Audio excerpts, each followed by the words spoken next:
Di pinggiran desa terpencil di Sumatera, terbentang kebun sawit yang luasnya tak berujung. Siang hari tampak biasa saja, pohon-pohon sawit berjajar rapi, angin berdesir pelan, dan burung-burung sesekali melintas. Namun saat malam turun, tak satupun warga berani melintasi kebun itu. Konon, kebun sawit tersebut tidak pernah benar-benar kosong. Awal mula kutukan. Puluhan tahun lalu, sebelum kebun sawit berdiri, tanah itu adalah ladang milik seorang pria tua bernama Pak Wiryo. Ia hidup sendirian, menjaga tanah warisan leluhurnya dengan sepenuh jiwa. Di ladang itu, Pak Wiryo sering melakukan ritual kecil, menanam sesajen di sudut tanah, memohon izin pada penunggu alam agar ladangnya tetap subur. Namun segalanya berubah ketika sebuah perusahaan datang. Tanah itu dirampas secara paksa. Pak Wiryo dipaksa pergi tanpa ganti rugi yang layak. Ladangnya diratakan, pepohonan ditebang, dan sawit mulai ditanam satu persatu. Sejak hari itu, Pak Wiryo tak pernah benar-benar meninggalkan tanahnya. Kematian yang tak tenang. Beberapa bulan kemudian, Pak Wiryo ditemukan tewas di pinggir kebun sawit. Tubuhnya kaku, matanya terbuka menatap hamparan sawit, dan tangannya menggenggam tanah hitam. Tak ada luka. Tapi wajahnya membeku dalam ekspresi marah dan sakit hati.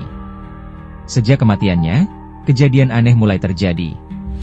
Teror di malam hari. Para penjaga malam sering mendengar suara langkah kaki berat di antara pohon sawit. Ada juga yang melihat sosok pria tua berbaju lusuh, berdiri diam di bawah lampu kebun. Kepalanya menunduk, tapi matanya menyala redup kehijauan. Jika didekati, sosok itu menghilang, meninggalkan bau tanah basah dan darah.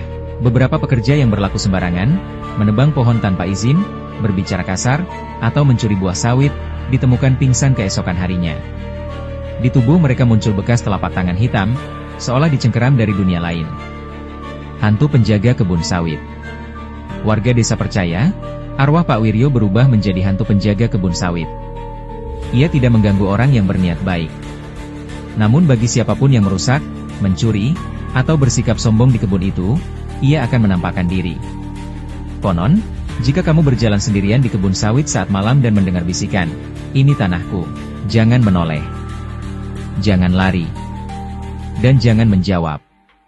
Karena sekali kamu menatap wajahnya, kamu akan tersesat, berputar-putar di kebun sawit sampai fajar, atau tak pernah keluar sama sekali. Di pinggiran desa terpencil di Sumatera, terbentang kebun sawit yang luasnya tak berujung. Siang hari tampak biasa saja, pohon-pohon sawit berjajar rapi, angin berdesir pelan, dan burung-burung sesekali melintas. Namun saat malam turun, tak satupun warga berani melintasi kebun itu. Konon, kebun sawit tersebut tidak pernah benar-benar kosong. Awal mula kutukan. Puluhan tahun lalu, sebelum kebun sawit berdiri, tanah itu adalah ladang milik seorang pria tua bernama Pak Wiryo. Ia hidup sendirian, menjaga tanah warisan leluhurnya dengan sepenuh jiwa. Di ladang itu, Pak Wiryo sering melakukan ritual kecil, menanam sesajen di sudut tanah, memohon izin pada penunggu alam agar ladangnya tetap subur. Namun segalanya berubah ketika sebuah perusahaan datang. Tanah itu dirampas secara paksa. Pak Wiryo dipaksa pergi tanpa ganti rugi yang layak. Ladangnya diratakan, pepohonan ditebang, dan sawit mulai ditanam